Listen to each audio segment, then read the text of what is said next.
the very beginning, when we opened the center, we had a collaborator, we had a partner with another organization. And the other organizations were servicing older girls and in some instances, and boys. And they started from a special program.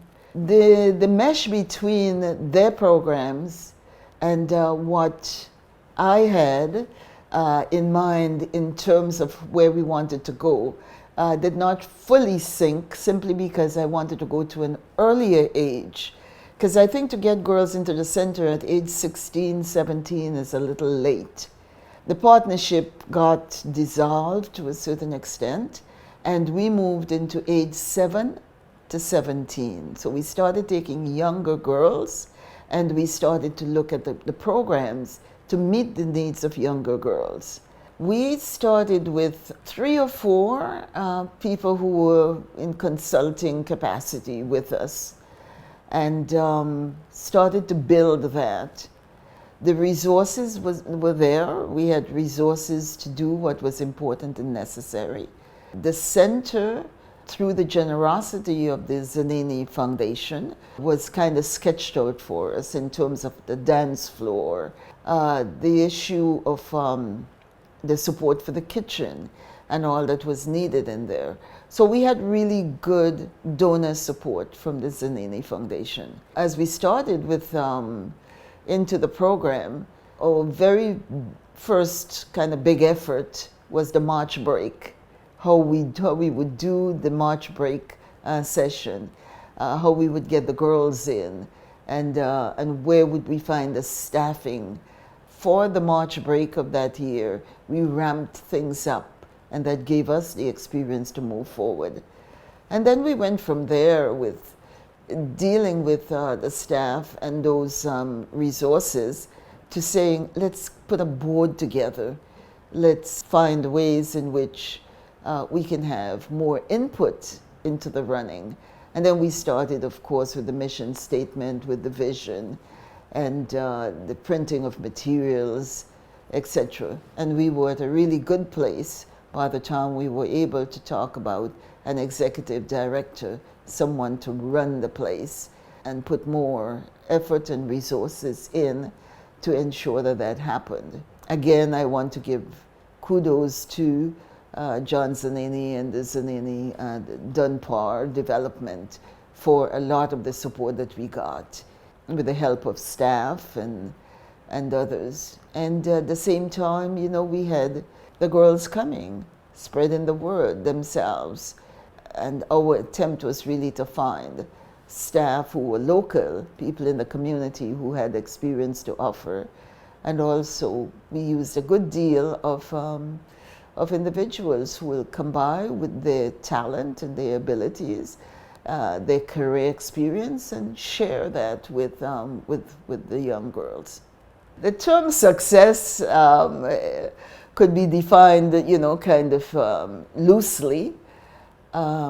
What is success? Success is when you see one young person come in, the head is down, they're depressed about their world around them, parents disappointed that they can't help their children because they don't speak the language, or for various reasons they never did get past grade whatever, and so they can't help them in the way in which they would want to. And then you see that young person develop and blossom. At the same time, when you see the center's success, it's the fact that we have young girls, children who are coming to us and coming every single day of the week. That is success, because we have to measure it in terms of what we were able to do for the young people. When we look at the partnerships that we've established and the fact that the center is well known, we have charitable status, and we have done audited statements to show how we spend, you know, whatever monies we have. Staff with experience who are providing all the support that the young women would need. And that, for me, I'm very proud of all of that, and I see all of that as achievements. The center today is known not only in Etobicoke Lakeshore, but the center today is known throughout the GTA and around the country. The center today has had collaborators from the universities. We did something that involved the U.S. Consul General to Canada, and some UN and some Nigerian folks. So we've done stuff that have created some international, national, and local knowledge of our presence. And we have a board that is vibrant, energetic, very supportive, and willing to do the work to make the center a center of excellence. The discussion that's going on around the world right now about the situation of women and the place of women in society and the role of women in society, and the fact that women are taking their place in the corporate boardrooms, in decision-making roles, as heads of state and governments. I see that as crucial and important, because the work we do, the knowledge that we pass around, and I keep talking about, we have about 194 countries and states and whatnot within the United Nations. And of all of those 190 something, only 21 has a head of state or a head of government that's a woman. 21. And we know that the goal, and we know that the learnings that are taking place are saying that women have to be in every place in the society. We see this as a global move to get women's engagement, women's involvement every place in the society. And so what we're doing is a small part of ensuring that we are part of that pipeline, that part of that affirmation, that part of the preparation young girls towards that empowerment. We started with those things that were practical, those things that we thought was very important and very easy to start out. Homework help, cooking classes, sewing classes, art classes.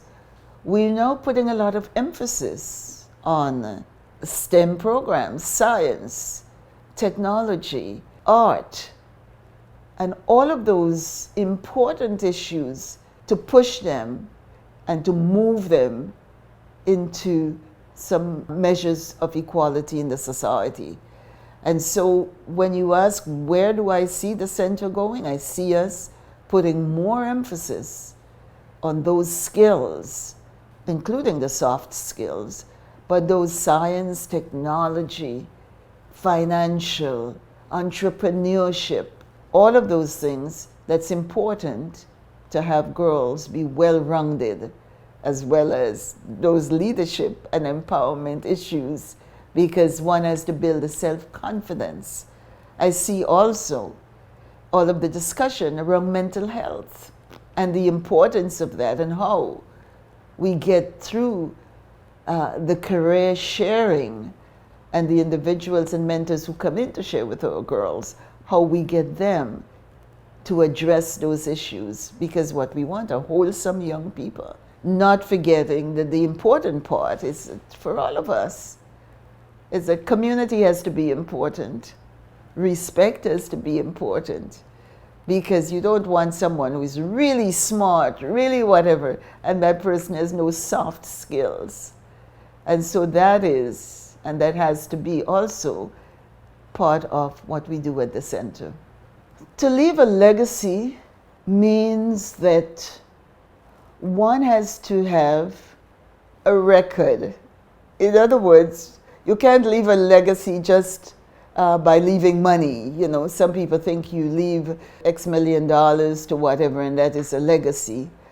To me, a real legacy has to show a lifetime of engagement, of involvement, of commitment. And one can score that in several ways.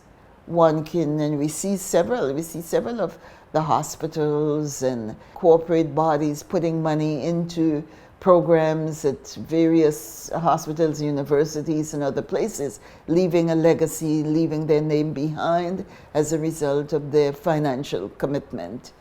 A legacy in our community, and a legacy for young women, says, here is an example, here is an exemplary life, here is a series of commitments, here are some opportunities that were taken, here are some ground that were broken, here is someone who's taken risks and who've pushed forward and who has committed and has made